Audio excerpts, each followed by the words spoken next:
నాగార్జున వెళ్ళిపోయిన తర్వాత ఏం జరిగింది, ఈ వారం నామినేషన్స్ లోకి ఎవరెవరు వస్తారు? ఆల్రెడీ నామినేషన్ లిస్ట్ అనేది మనం పెట్టుకున్నాం, మాట్లాడుకున్నాం.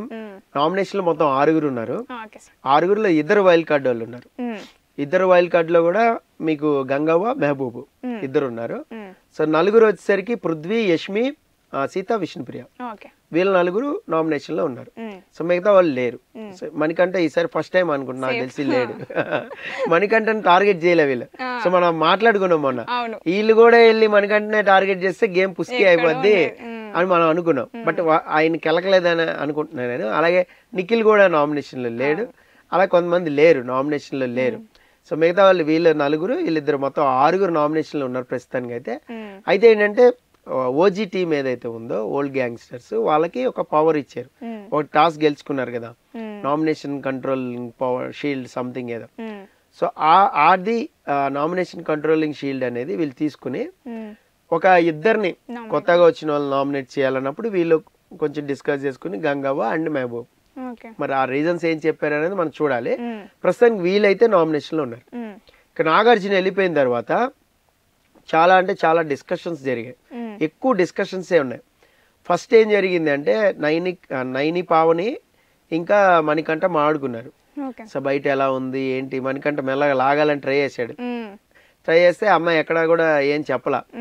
అసలు నువ్వు ఏ సీజన్ లో చేస్తావు నాకు గుర్తులేదా అని మణికంఠ నేను మొన్న సీజన్ 7లోనే ఉన్నా, బట్ 1 వీక్ ఆడాను, అయినా కూడా బయట జనాలకి బాగా పాపులర్ అయ్యాను, కానీ ఎలిమినేట్ అయిపోయాక నేను బాగా డిప్రెషన్కి వెళ్ళిపోయా, ఒక 3 నెలలు పట్టింది నాకు కోలుకుంటానికి అంది. నువ్వు ఎన్ని నెలలు పట్టింది కమ్అట్ అవ్వడానికి? ఇలా వాళ్ళు కొంచెం పర్సనల్ మాడుకుంటే తర్వాత మణికంఠ అని సీత అడిగింది, ఏమైనా చెప్పిందా బయట ఏమో జరిగిందంటే. అయినా ఈ తెలుసుకోవాలనే ఎంతసేజం ఎక్కువైపోయింది, ఆగల. కొంచెం సెటిల్ అవ్వాలి కదా, వాళ్ళు వచ్చి సెటిల్ అయిన తర్వాత అన్ని చెప్తారు, కంగారు ఎందుకు, ముందు తెలిసేసుకోవాలి, తెలుసుకుంటే మనం గేమ్ చేంజ్ చేసేయచ్చు కదా అని. సీతకి ఎక్కువ ఇది ఉంటుంది, డీకోడింగ్ అనేది ఎక్కువ ఉంటుంది. బయట ఇలా అవ్వచ్చు ఇలా అవ్వచ్చు, నాగార్జున గారు ఇలా అడిగారు అంటే ఏదో మర్మం ఉంది, సో మనం ఇలా డిపెండ్ చేసుకుందాం, లేదంటే మనం ఇలా అటాక్ చేసుకుందాం, లేదంటే పక్కన వాళ్ళని వీళ్ళకి సపోర్టింగ్ మాట్లాడుకుందాం, సో వీళ్ళని వెనకేసుకొద్దాం, వీళ్ళని మనం ఇప్పుడు స్టాండ్ తీసుకుందాం, ఇలా ఉంటుంది సీత ఫ్రేమింగ్. అందుకని అడగడానికి ట్రై చేసింది. ఆ తర్వాత ఏంటంటే నబీల్కి ఒక మెగా చీఫ్కి ఒక టాస్క్ ఇచ్చారు. అందరిని కూర్చోబెట్టి బిగ్ బాస్ బెడ్రూమ్స్ షఫిల్ చేయాలి, అలాగే రేషన్ని షఫిల్ చేయాలి.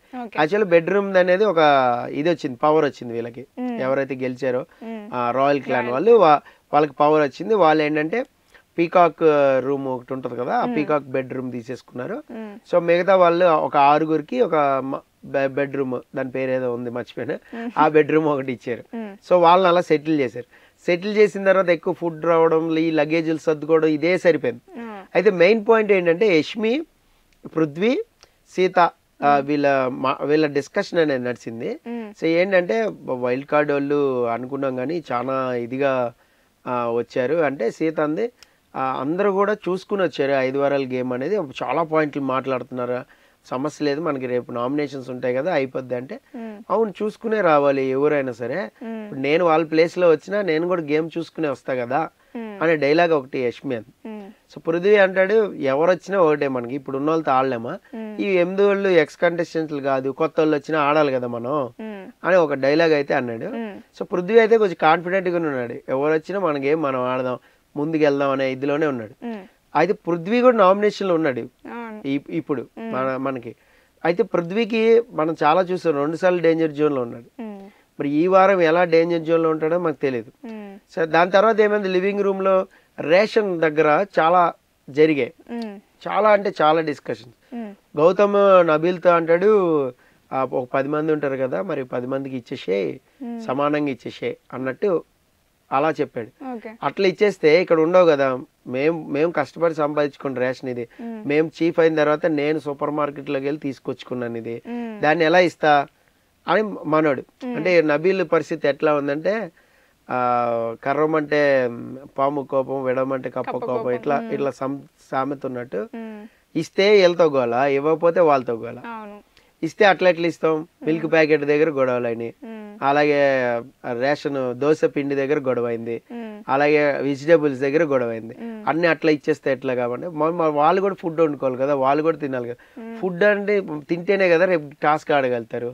ఇలా ఒక రకంగా జరుగుతా ఉంది డిస్కషన్. నిఖిల్ హ్యాపీగా ఫీల్ అయ్యి ఉంటాడు. నిఖిల్ మాత్రం తప్పుకున్నాడు కదా చీఫ్ కింద, ప్రజెంట్ నేను లేను అమ్మయ్యా అనుకున్నాడు. నబీల్ మాత్రం చాలా ఎరగడ్డంలో పడ్డాడు. నబీల్ అయితే ఫస్ట్ అయితే నేను ఇవ్వను, నేను నచ్చింది ఇస్తా, గోధుమలను రైస్ ఇస్తా, కొంచెం ఏదైనా వండుకుంటానికి ఇస్తా, దాంతో అడ్జస్ట్ అవ్వమని అన్నట్టు అన్నాడు.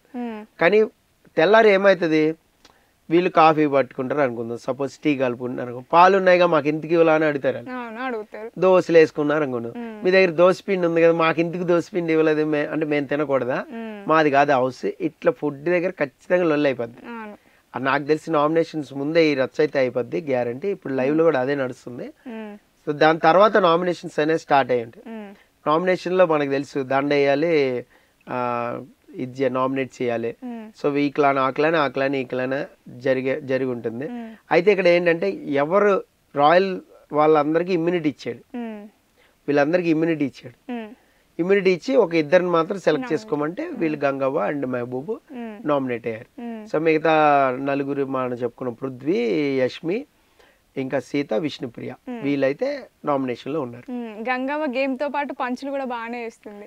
అయితే మణికంఠను ఓవర్ థింక్ బాగా ఆలోచిస్తాను బిడ్డ, ఎందుకని అంటే మణికంఠుండి మా ఆవిడ గుర్తొస్తుంది అని చెప్పిండు. అయితే ఎందుకు నువ్వు బయటకు పంచి అదిరింది, మామూలుగా లేదు, అందరు నవ్వుకున్నారు. అట్లా పంచులు కూడా వేస్తుంది గంగవ్వ. ఈసారి ఎంటర్టైన్మెంట్ బాగానే వేస్తుంది అనుకుంటా, మంచిగానే ఉంటుంది ఎంటర్టైన్మెంట్ అనేది. సో గంగవ్వ యాక్చువల్గా ఏంటంటే ఫస్ట్లోని సీజన్ 4లోని ఎలిమినేట్ అవ్వాలి, వాక్ త్రూ వెళ్ళిపోయింది. సో నామినేషన్లోకి వచ్చిన ప్రతిసారి కూడా టాప్లో ఉండేది. సో ఆల్మోస్ట్ సీజన్ 4 విన్నర్ అనుకున్నారు గంగవ్వని, ఆ రేంజ్లో గుద్దారు అందరు కూడా. అంటే గేమ్ చూసి వేసారా లేదంటే గంగవ్వ మీద సోషల్ మీడియా ఇంపాక్ట్తో వేసారా అనేది తెలియదు. ఇక్కడ యాక్చువల్గా నేను చెప్పేది ఏంటంటే గంగవ్వని కూడా పార్టిసిపెంట్గానే చూడాలి. ఆమె మీద జాలితోనో సింపతితోనో, అరే అంత ఏజ్లో కూడా భలే ఆడుతుందే, వచ్చిందే బిగ్ బాస్లోకి, ఇలా ఏజ్ నెంబరు మీరు మైండ్లో పెట్టుకుని ఒక సింపతితో ఓటేస్తే మాత్రం అలా సేవ్ అవ్వకుంటే వెళ్ళిపోద్ది. లేదు ఈ వారం గేమ్ చూడండి, ఇప్పుడు నిన్న బాగా ఆడింది, చించేసింది గేమ్, ముక్కా అవినాష్తో కలిసి ఇరగదీసింది. అక్కడ విష్ణుప్రియ, సీత యంగ్స్టర్స్ ఉన్న ఆ రేంజ్లో ఆడలేపారు.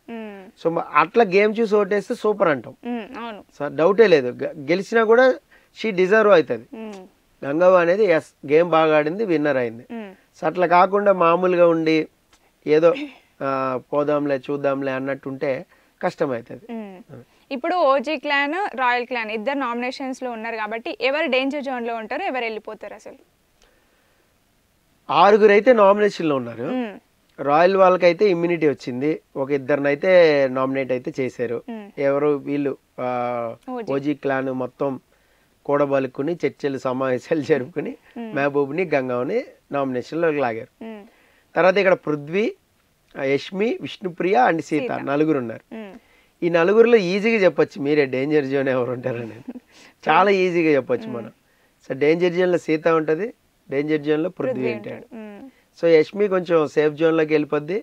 సో ఎందుకంటే ఎవరు లేరు, నిఖిల్ ఫ్యాన్స్ ఉంటారు కాబట్టి నిఖిల్ ఫ్యాన్స్ ముందుకు తీసుకెళ్లే ఛాన్స్ అనేది ఉంటుంది. విష్ణుప్రియకి ఎలాగో ఫ్యాన్ బేస్ ఉంది, విష్ణుప్రియ కూడా సేఫ్ జోన్ లోనే ఉంటుంది.